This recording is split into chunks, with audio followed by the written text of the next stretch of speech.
ആയുർബാന്റെ വീട്ടിൽ ആരൊക്കെയുണ്ട്, എവിടെയൊക്കെയാണ്, എങ്ങനെയൊക്കെ, അവരൊക്കെ എന്ത് ചെയ്യുന്നു? വീട്ടില് അച്ഛനും അമ്മയും ചേച്ചിയും ഉണ്ട്. ബാക്കി ഫാമിലി ഒക്കെ കേരളത്തില് മറ്റേ വേറെ സ്ഥലത്താണ്. അമ്മയുടെ അച്ഛനും സ്ഥലത്ത് ഇടുക്കിയിൽ. ഓക്കെ. അപ്പൊ അവരൊക്കെ അവിടെയാ ഫാമിലി എല്ലാവരും. അപ്പൊ അച്ഛന്റെയും അമ്മയുടെയും ഒക്കെ എല്ലാവരും ഇടുക്കിയിലും കുമളിയിലും. മോൻ പോവാറുണ്ടോ? അങ്ങോട്ടൊക്കെ പോവാറുണ്ടോ? പോരൊക്കെ ഉണ്ട് ഇടയ്ക്കിടയ്ക്ക്. എന്താന്ന് വെച്ചാൽ സമയം കിട്ടൂല എനിക്ക്. അങ്ങനെയൊക്കെ പോയിട്ട് പിന്നെ അച്ഛനും അമ്മയും ചേച്ചിയും ഒക്കെ കൂടെ ഉണ്ട്. പിന്നെ അങ്ങനെ നടക്കുന്നു. പുറത്ത് എപ്പോഴും പോകണം. ഇനി ഓണം വരാൻ പോവാ September 15.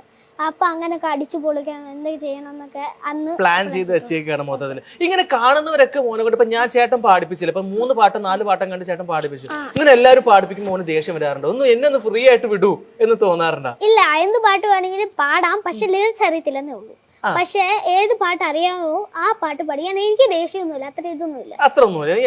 ആര് പറഞ്ഞാലും പാടി കൊടുക്കും അല്ലെ? ഈ ലിറിക്സ് ഒക്കെ ഇപ്പൊ നേരത്തെ ഹിന്ദി പാട്ടും ലിറിക്സ് ഒക്കെ എങ്ങനെയാണ് പഠിച്ചത്? പഠിക്കാൻ ഒരു 2 ദിവസം കിട്ടും. അതിൽ നിന്ന് രാത്രി കിടക്കത്തുമില്ല. രാത്രി അങ്ങനെ പഠിപ്പിച്ച് 10 മണിയാവും.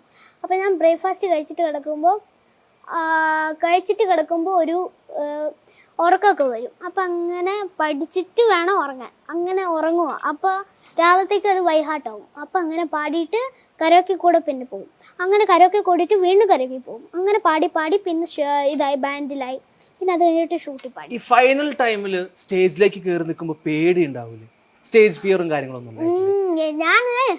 ഞാൻ ഫൈനലിൽ ജയിക്കുമെന്ന് അറിഞ്ഞില്ല. അതൊക്കെ ഞാൻ വിട്ടപ്പം ഞാൻ പാട്ടിൽ തന്നെ കോൺസെൻട്രേറ്റ് ചെയ്തിട്ട് പിന്നെ അതിൽ പോവാം. അങ്ങനെ ഒരു ഇതിൽ. ഓക്കെ. ഇപ്പൊ നമ്മൾ എന്താണ്, ഇപ്പൊ പാട്ട് പാടാൻ വന്നു കഴിഞ്ഞാൽ അതാണ് എന്റെ പ്രയോറിറ്റി. വേറെ ഒന്നിനെ പറ്റി ബോധർ ചെയ്യേണ്ട കാര്യമില്ല അല്ലെ?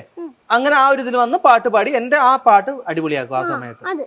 ഇനി വേറെ സംഭവം, ഈ ഞാൻ കേട്ടത് ഓഡിയൻസ് പോളിൽ ഏറ്റവും കൂടുതൽ പോയിന്റ്സ് കിട്ടിയതും വോട്ട് കിട്ടിയതും മോനാ, ആയുർഭവനാണ്. അപ്പൊ ഇവിടെ കേരളത്തിൽ അല്ലാണ്ട് മുംബൈയിലൊക്കെ പോയിട്ട് പുറത്തിറങ്ങുന്ന സമയത്ത് ഒരുപാട് പേര്, അത് മലയാളികളൊന്നും അല്ല, വേറെ നാട്ടിലെ ആൾക്കാരൊക്കെ വന്ന് അതൊക്കെ നല്ല രീതിയിൽ എൻജോയ് ചെയ്തായിരുന്നു. കുറെ പേര് പാട്ടൊക്കെ കഴിഞ്ഞിട്ട് പോന്നപ്പം എനിക്ക് കുറെ ഇത് വരുന്നുണ്ടായിരുന്നു. കുറെ ആൾക്കാർ വരുന്നുണ്ടായിരുന്നു, ഫോട്ടോ ഒക്കെ എടുക്കുന്നുണ്ടായിരുന്നു. അതൊക്കെ ഭയങ്കര ഇഷ്ടമായിരുന്നു. പിന്നെ അത് കഴിഞ്ഞിട്ട് ഇന്നലെ ഒരു സാറ് വിളിച്ചിട്ടുണ്ടായിരുന്നു രാത്രിക്ക്. മറ്റേ ക്യാൻസർ ആയിരുന്നു അപ്പോൾ ആ സാറിന്. അപ്പോൾ സാറ് വിളിച്ചപ്പോൾ എനിക്ക് കുറേ സന്തോഷമായി. സാറ് ഭയങ്കര ഇതൊക്കെ ആയിരുന്നു.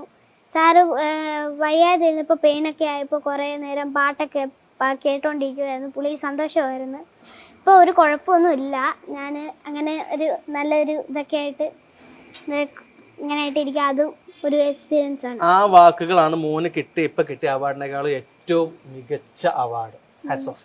പിന്നെ അത് കഴിഞ്ഞിട്ട് പിന്നെ എനിക്ക് മൊത്തത്തിൽ 8 മെഡൽ മൊത്തത്തിൽ കിട്ടിയിട്ടുണ്ട് അവിടുന്ന്, മുംബൈയിൽ നിന്ന്. അപ്പൊ 8 മെഡല്, പിന്നെ ഒരു ട്രോഫി, പിന്നെ അവിടുന്ന് ഒന്നും കിട്ടിയിട്ടില്ല.